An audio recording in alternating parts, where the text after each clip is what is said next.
Marvellous scenes here as Liverpool take the trophy round after clinching their 13th league title.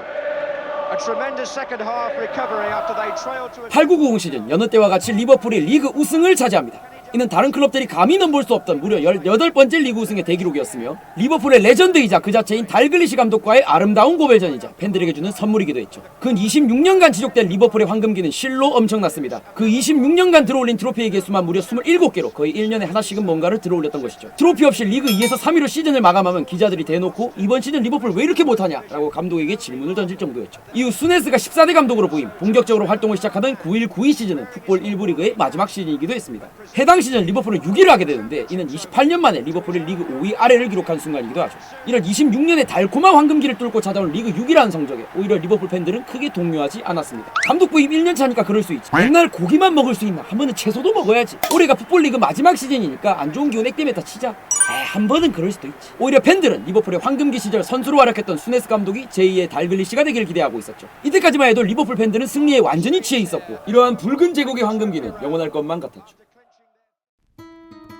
그렇게 1992년 풋볼리그는 프리미어리그로 개편됩니다. 이러한 영국의 현대식 프로리그의 등장과 함께 리버풀은 고난의 길을 겪기 시작하죠. EPL 첫 시즌인 92-93 시즌 리그 6위, 93-94 시즌 리그 8위, 94-95 시즌 리그 4위. EPL 출범 이후 약 8년간 리버풀이 획득한 트로피는 단 2개. 그마저도 리그컵이나 FA컵 같은 상대적으로 가치가 떨어지는 트로피였죠. 울리의 베니테즈 감독 같은 혼종이 가끔 등장할 때도 있었지만 이는 과거 리버풀의 비슷한 향기를 잠시나마 느끼게 해줬을 뿐 과거 리버풀의 황금기에 비빌 정도는 결코 아니었죠. 가장 뼈아팠던 건 과거 리버풀이 밥 먹듯이 들어올렸던 리그 우승 트로피를 프리미어리그 출범 이후로는 단 하나도 들어올리지 못하고 있다는 점이었습니다. 황금기의 주역이었던 달글리시가 19년 만에 감독으로 재부임했음에도 불구하고 리버풀을 살려내는 데는 실패했죠. 이후 스완지 시티의 전성기를 이끌었으며 스완셀로나로 유명했던 로저스 감독이 부임, 수아레즈, 스터리지, 스털링, 제라드를 기점으로 리그 우승 절호의 기회를 맞게 되지만 해당 13-14 시즌 리그 2위를 끝으로 24년 만에 리그 우승 기회를 놓치게 됩니다. 근 4년간 7-6-8-7위의 리그 순위를 이어가던 리버풀이었기에 해당 시즌 리그 2위는 매우 아쉬운 결과였으며 시즌 이후 수아레즈의 바르셀로나이죠. 제라드의 은퇴와 함께 그나마 리버풀의 클래스 있는 선수들마저 리버풀을 떠나버렸죠.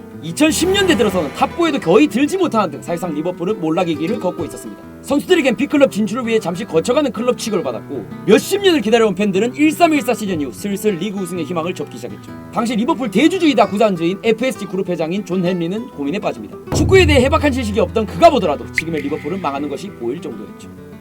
13-14 시즌 말기 클럽의 에이전트 코시케에게 한 통의 전화가 옵니다. 바로 맨유의 부회장이었던 에드 우드워드의 전화였죠. 당시 맨유는 퍼거슨의 은퇴 이후 모예스 체제로 들어서면서 몰락의 길을 걷고 있던 상황이었습니다. 이에 도르트문트 회장이었던 바스케는 클럽에게 맨유라면 보내주겠다는 말을 했지만 클럽은 시즌이 끝날 때까지 결정을 미뤘죠. 그렇게 시즌이 끝난 직후 코시케의 전화벨은 꺼질 날이 없었습니다. 맨유, 맨시티, 토트넘, 첼시에서 연락을 해왔죠. 당시 도르트문트는 클럽의 지휘 아래 엄청난 성장세를 보여왔고 챔스 준우승이란 기록까지 달성하면서 이 독일 감독에 대한 관심도가 굉장히 높은 상황이었죠. 고심 끝에 클럽은 우선 도르트문트 잔류를 선언합니다. 그리고 1년 뒤인 2015년이 되어서야 도르트문트 팬들의 박수 갈채 속에서 명예롭게 물러나게 되죠. 당시 클롭 감독을 찾았던 클럽들 역시 감독에 대한 결정을 끝내놓은 상황이었죠. 리버풀과 맨시티, 첼시는 끝까지 클롭을 원했으나 클롭 감독이 공식적인 휴식기를 선언하면서 모두 한 발 물러나게 됩니다. 못해도 시즌 중이니 한 1년 정도 휴식을 취할 예정이었죠. 이때 선수를 먼저 친 것은 리버풀이었습니다. 리버풀 보드진들은 더 이상 로저스 감독을 믿을 수 없었고 시즌 도중 코시케에게 연락을 취했죠. 코시케의 이야기를 전담받은 클롭 역시 리버풀이란 클럽의 큰 매력을 느끼고 있었습니다. 결국 9월 말 리버풀 보드진들과 클롭은 뉴욕에서 만나기로 하죠. 원래 리버풀 구단주였던 FSG의 본거지인 보스턴에서 만나기로 했으나 그럴 경우 리버풀과 클럽이 접선한다는 언론이 뜰 수 있었기에 장소를 뉴욕으로 정하게 됩니다. 그렇게 뉴욕에 모인 모든 리버풀 보드진들 앞에서 클롭은 리버풀에서의 자신의 비전과 꿈을 제시하기 시작했으며 클롭에게서 확신을 얻은 보드진들은 즉시 로저스를 해임하고 클롭을 제21대 감독으로 선임하게 됩니다. 클롭을 원했던 EPL의 모든 클럽들은 시즌 도중 클럽을 뺏기게 되면서 결국 다른 옵션들을 구매해야 했고 맨시티는 과르디올라, 첼시는 콘테 감독을 선임하게 되죠. 그렇게 독일에서의 화려한 커리어를 뒤로하고 야심차게 안필드로 입성한 클롭이었으나 상대는 25년간 리그 우승 하나 없는 암흑기의 리버풀이었습니다. 당시의 리버풀은 지금의 엉망진창인 상황은 보지 못하고 과거의 영광이 만취해서 눈높이만 높아진 클럽에 불과했습니다. 11라운드 첼시전에서 리그 첫 승을 거둔 직후 기자들이 리그 우승이 가능하나요? 라고 질문하는 것을 보면 알 수가 있는데 저딴 스쿼드를 받아들고 그런 질문을 받는 클롭 감독은 과연 무슨 생각을 했을까요? 그렇게 시즌 도중 선임된 클롭 감독은 맛보기 시즌이 15-16 시즌 리그 8위로 시즌을 마감하게 됩니다. 이때 유로파리그, 리그컵에서 각각 준우승을 하게 되죠. 맛보기 시즌이었음에도 유로파 결승이라는 결과를 봤을 때 가능성은 어느 정도 보이고 있었습니다. 아무튼 16-17 시즌 클럽의 본격적인 리버풀 생활이 시작됩니다. 보드진들은 클롭 감독에게 무려 6년 재계약을 제안, 사인하게 되면서 클롭 감독을 전폭적으로 지지해둡니다. 여름 이적 시장에서는 카리우스, 마네, 베이날돈, 클라반을 영입. 로저스가 비싸게 영입했지만 전술에 맞지 않았던 벤테게 같은 선수들을 내보내면서 자신만의 스쿼드를 꾸리기 시작했으며 영입 직후 윙으로 사용하던 피르미누를 본격적으로 중앙의 가짜 공격수로 배치하죠. 또한 클롭의 전매 특허인 개겐 프레싱 전술을 리버풀에 본격적으로 이식하기 시작합니다. 개겐 프레싱은 간단히 말하면 수비 라인을 높이고 강한 압박을 통해서 상대방을 정신 못 차리게 하는 전술인데 클롭은 이것의 신봉자였습니다. 그렇게 리그 전반기 리버풀 최다 승점 갱신, 916일 만에 리버풀 1위 찍기 성공, EPL 이달의 감독 선정까지 꽤나 승승장구했으나 중후반기 개개인 프레싱의 단점인 체력 저하에 이은 부상 문제로 폼이 떨어지게 되죠.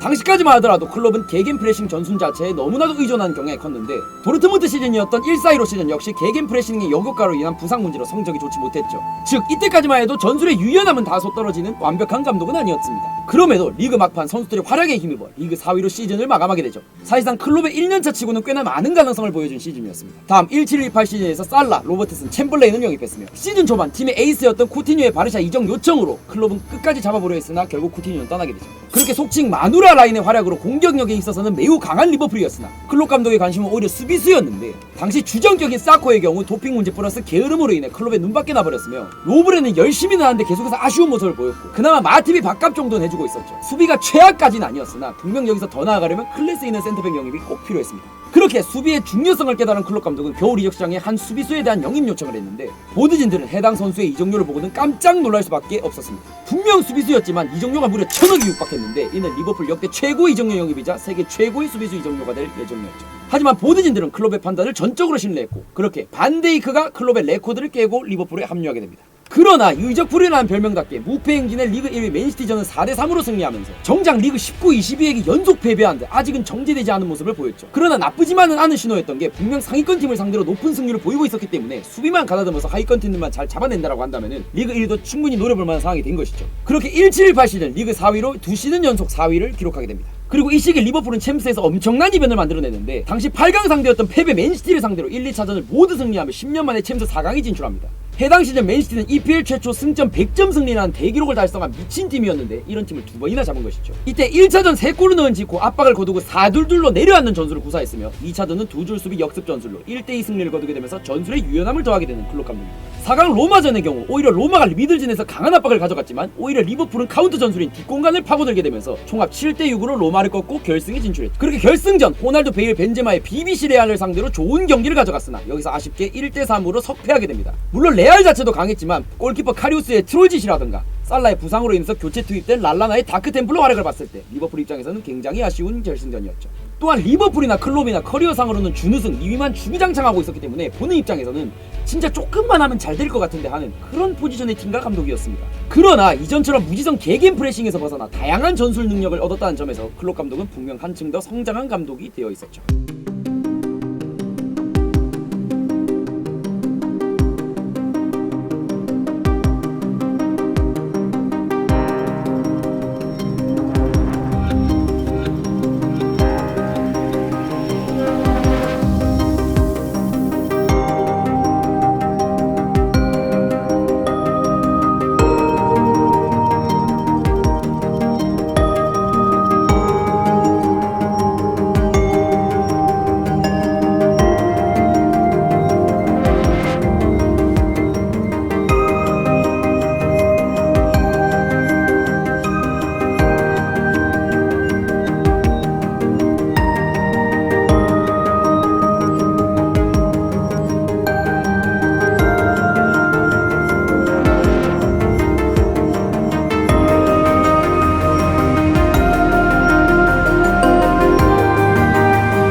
레코드로 시즌을 임하게 되죠. 작년에 1패하고 리그 우승을 못한 게 한이라도 맺혔는지 이 시즌 리버풀은 폭주하기 시작했는데 개막 후 27라운드까지 26승 1무 0패를 기록하며 그 빡세다는 EPL에서 양악을 시전하기 시작합니다. 이때 EPL 최대 연승인 18연승을 기록, EPL 역대 최단 기간인 24경기 만에 모든 구단을 상대로 승리, 2위 맨시티와 무려 22점의 승점차를 내면서 영국 1부 역사상 1, 2와 2위 간 가장 큰 승점차라는 대기록을 세웁니다. 아무리 패배 맨시티라 해도 이 시즌 리버풀과의 우승 경력은 사실상 의미가 없어졌을 정도였죠. 결국 31라운드 수정군과의 경기 이후 조기 우승을 이뤄내면서 마침내 프리미어리그 우승을 확정짓는 리버풀입니다. 이는 달글리시 이후 30년 만에 1부 리그 우승이었으며 EPL 출범 이후 첫 리그 우승이었죠. 그간 프리미어리그 우승에 매번 아쉽게 번번이 실패하던 리버풀에게 있어 이 승리는 챔스만큼, 아니 어쩌면 챔스보다도 값진 우승이었습니다. 그렇게 1년 전 기록을 깨고 리버풀 역대 최다 승점인 99점을 갱신하면서 2위와의 승점차를 18점으로 벌리며 시즌을 마무리하게 되죠. 클롭 감독 역시 19-20 시즌 EPL 올해의 감독상을 수상, 또한 2020 피파 올해의 감독상을 수상하면서 피파 감독상 최초로 2년 연속 수상에 성공한 감독이 됩니다. 2021 시즌 클럽의 리버풀은 치미카스, 키아고 조타를 각각 영입하면서 스쿼드 보강을 합니다. 전 시즌 압도적으로 리그 우승을 했기 때문에 팬들은 이번 시즌도 우승에 대한 기대가 매우 큰 상황이었죠. 그러나 리버풀은 시즌 초반부터 완전 꼬여버리게 되는데 5라운드 에버튼전에서 반데이크가 십자인대 부상을 당하게 되면서 사실상 시즌 아웃이 선언됩니다. 또한 8라운드 맨시티전에서 아놀드가 부상, A매치 기간 선발 수비수인 조고메즈마저 부상, 챔스 조별리그 중 조타마저 부상당하며 이 시즌 리버풀은 사실상 부상 병동이었습니다. 이후에 마틴마저 부상당하며 센터백이 전멸해버린 리버풀은 겨울 이적 시장의 수비 자원인 카박, 데이비스를 긴급 영입하기도 하죠. 나중에는 그 카박마저도 부상으로 이탈하게 되면서 시즌 막판에는 유스 선수를 선발로 쓰는 지경에 이르게 됩니다. 또한 홈경기 68경기 연속 무패 행진이라는 대기록이 깨진과 동시에 안필드에서 연속 6연패를 하게 되면서 또 한 번 구단이 역사를 쓰는 클럽 감독이었습니다. 이러한 열악한 상황 속에서 리그과 챔스는 모두 떨어졌고 리그 순위도 7위를 기록 중이었으나 남은 리그 10경기에서 8승 2무를 거두게 되면서 리그 3위로 시즌을 마감하게 되죠. 사람들은 전 시즌 압도적으로 리그 우승을 한 리버풀이 왜 이리 못해졌냐라고 얘기하기도 했지만 사실상 수비가 날아가버린 부상 병동 속에서 보이지 않는 적과 싸우고 있던 클럽의 리버풀이었죠. 이일이 이 시즌의 경우 수비 보강을 위해서 라이프치히에서 뛰던 코나테를 영입하지만 그 외에는 특별한 영입 없이 시즌을 보내게 되는데, 작년에 얇은 뎁스로 인해서 곤욕을 치렀던 리버풀 팬들은 타 팀들에 비해서 선수 영입에 적극적이지 않았던 구단주 펜레이 스포츠를 원망했죠. 그러나 리버풀의 베스트 11은 그 자체로 너무나도 강했습니다. 이러한 상황을 오로지 클럽의 전술과 선수들의 클래스로 극복하면서 겨울에는 어느새 리그 2위, 리그컵 결승, 챔스 16강에 올라가 있었죠. 그리고 겨울 이적 시장에서 작년 리버풀 상대로 좋은 활약을 펼쳤던 포르투의 디아스를 영입합니다. 디아스 역시 보드진들의 무관심으로 토트넘에 뺏길 뻔했지만 클럽의 강력한 요구로 하이제킹에 성공하죠. 이후 리그컵 결승에서 첼시를 상대로 승부차기 끝에 승리하게 되면서 리그컵 통산 9번의 우승을 차지하게 됩니다. 또한 벤피카를 꺾고 챔스 4강에 진출, 에메리 감독의 비아레알을 상대로 총합 5대2로 승리하게 되면서 3년 만에 챔스 결승에 진출하게 됩니다. 이 무렵 클럽 감독의 재계약이 공식 발표되면서 계약기간이 2026년까지 늘어나죠. 또한 FA컵에서 또 한 번 첼시를 만나서 또 한 번 승부차기까지 가게 되는데 여기서 또 승리하게 되면서 리버풀이 무려 16년 만에 FA컵을 들어올리게 됩니다. 이로써 클럽 감독은 리버풀 감독 역사상 최초로 모든 메이저 트로피를 한 번씩 들어올려 본 감독이 되었으며 이는 맨유의 퍼거슨 경에 이은 잉글랜드 역대 두 번째 감독 기록이었죠. 또한 맨시티와의 리그 경쟁도 마지막까지 매우 치열했는데 리그 최종전이 38라운드 울버햄튼전에서 승리하게 되면서 맨시티가 빌러와의 경기에서 승리만 하지 않는다라고 하면 리그 우승을 할 수 있는 상황이었으나 결국 맨시티가 3대2로 역전승을 거두게 되면서 승점 1점 차로 다시 한번 패배 맨시티에게 리그 우승을 뺏기게 되죠. 당시 리버풀의 승점이 92, 맨시티의 승점이 93점이었던 것을 봤을 때 진짜 한치의 양보도 없었던 별들의 전쟁이었습니다. 그렇게 시즌 마지막 경기였던 챔스 결승전, 4년 전 만났던 레알 마드리드와 붙게 되면서 복수의 기회가 찾아오게 되는데 클럽의 개겐 프레싱을 기반으로 경기 자체를 주도해 나가던 리버풀이었으나 레알 역시 개겐 프레싱의 카운터 전술인 두 줄 수비와 뒷공간 공략을 전술로 내세웠으며 결국 리버풀은 득점을 만들어내는데 실패하게 되고 후반 9번 비니시우스에게 골을 내주게 되면서 1대0으로 레알에게 또 한 번 좌절되게 됩니다. 그러나 이때 MVP가 무려 레알의 키퍼 쿠르투아라는 점을 봤을 때 리버풀도 충분히 레알 상대로 좋은 경기를 보였으며 해당 경기를 지켜본 많은 축구팬들은 경기력을 벗어나서 결과를 만들어내는 이러한 레알의 챔스 DNA에 혀를 내둘렀죠. 그렇게 리그에서 맨시티, 챔스에선 레알에게 마지막에 패하게 되면서 리버풀은 PL, FA컵, 리그컵, 챔스 우승이라는 쿼드러플의 기회를 아쉽게 놓치는 시즌이 되었죠. 그렇게 아쉬웠던 시즌을 끝내고 2-2-3 시즌 마누라 라인의 핵심이었던 마네의 미넨 이적이 확정되고 대치자를 찾던 중 작년 챔스 8강에서 리버풀을 상대로 좋은 활약을 펼쳤던 누네스를 리버풀이 영입하게 됩니다. 이때 거의 1,500억가량의 돈을 쏟아부으며 반데이크에 이어서 리버풀의 클럽 레코드를 깨고 데려오죠. 겨울 이적 시장에선 네덜란드의 윙어 코디 각포를 영입하면서 전력 강화를 합니다. 그러나 리버풀 역시 과도기를 피해갈 수는 없었는데 챔스 우승 시절의 주전 미드필더들은 점점 노쇠화되고 있었고 전 시즌에 너무나 많은 힘을 쏟아부었던 리버풀이었죠. 리그 초중반 중위권 팀들에게 여러 패하면서 리그 탑4에 들지 못하는 모습을 보였고 챔스의 경우 16강 레알을 상대로 안필드에서 5대2 역전을 허용하면서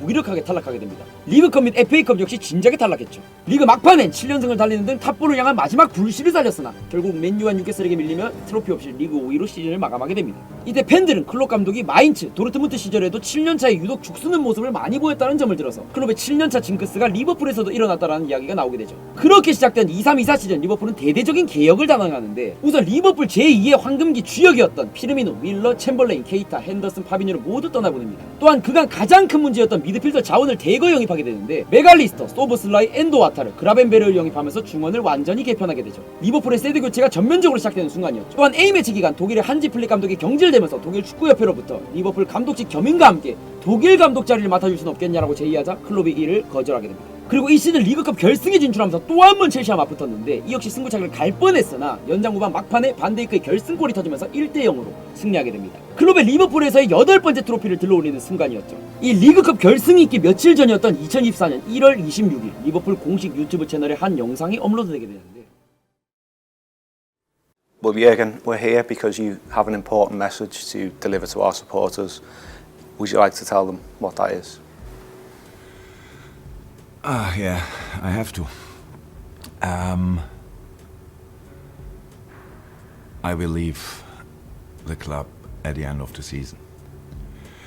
이번 시즌을 끝으로 리버풀 감독직에서 사임하겠다라는 내용이 클롭 감독의 입에서 나오고 있었습니다. 리버풀을 사랑하지만 이미 모든 에너지를 소진했다는 것이 그 이유였죠. 이때 리버풀 팬들을 포함한 모든 축구 팬들은 이런 갑작스러운 소식에 큰 충격을 받게 됩니다. 그렇게 사실상 클롭의 마지막 시즌이 흘러가게 되는데 FA컵의 경우 4강전 맨유에게 탈락하면서 결승 진출에는 실패했으며 유로파리그의 경우 8강전 아탈란타에게 패하면서 대륙간 대회도 탈락하게 됩니다. 그렇게 리그 마지막 경기인 38라운드 울버햄튼전 안필드에서 클롭 감독의 고별전이 열리게 되는데 보드진들은 지난 9년간의 성과에 걸맞는 성대한 고별식을 열어줬으며 팬들 역시 클롭 감독의 이름이 적힌 문구를 들어올리면서 레전드 감독에 대한 감사함을 표하게 되죠. 그렇게 23-24 시즌 리그컵 우승에 리그 3위를 기록하면서 리버풀에서의 유종의 미를 거두게 됩니다. 클롭이 23년간 감독 생활하면서 맡았던 세계 클럽의 공통점은 과거의 황금기를 잊고 침체돼버린 클럽이었다는 점이었는데 클롭 감독은 이러한 패배주의에 빠져있던 팀들을 체계적으로 리빌딩, 재건에 성공했으며 클럽 하나당 8년이라는 긴 시간 동안 클럽을 지휘, 나갈 때 모두에게 박수를 받으면서 나가는 명장들 중에서도 그 유래를 찾기 힘든 감독 중 하나입니다. 클롭 특유의 선수 보는 눈과 평범한 선수를 월클로 키우는 능력은 감독 중 1등이라고 봐도 무방하며 솔직히 리버풀에 부임할 당시만 하더라도 아무리 클롭이라도 리버풀은 무리한 의견이 대다수였기 때문에 몇몇 축구 팬들은 이처럼 무에서 유를 창조해내는 클롭이 과르디올라보다 더 뛰어난 감독이라는 평가를 하기도 합니다. 그의 열정과 특유의 지도력에 많은 선수들은 어느샌가 그에게 충성하고 있었고 리버풀을 지도하면서 얻은 전술의 다양성은 그를 감독으로 한 단계 더 성장시켰죠. 자신에게 맞는 클럽을 선정할 때 매우 신중하며 맡은 클럽에 들어서는 순간 약 8년이라는 시간 동안 클럽을 위해서 자신이 가진 모든 것을 내놓는 것이 클롭 감독의 스타일인 것이죠. 때론 그 열정이 너무 과도해서 후에 식게 되면서 클롭의 7년차 징크스라는 말을 만들어내기도 하지만 다음 클럽에서 이러한 7년차의 성공적인 리빌딩을 통해서 더 나아가는 모습을 보이게 된다면은 클롭은 퍼거슨을 뛰어넘는 감독이 될 수 있을지도 모르는 일입니다. 그렇게 2024년 5월 20일 클롭의 리버풀과의 동행은 끝이 났으며 지금 이 순간에도 클롭의 에이전트 코시키의 휴대폰은 계속해서 울리고 있습니다. 클롭이 지휘했던 이전의 클럽들처럼 명가 재건에 목마른 클럽들의 전화로 말이죠.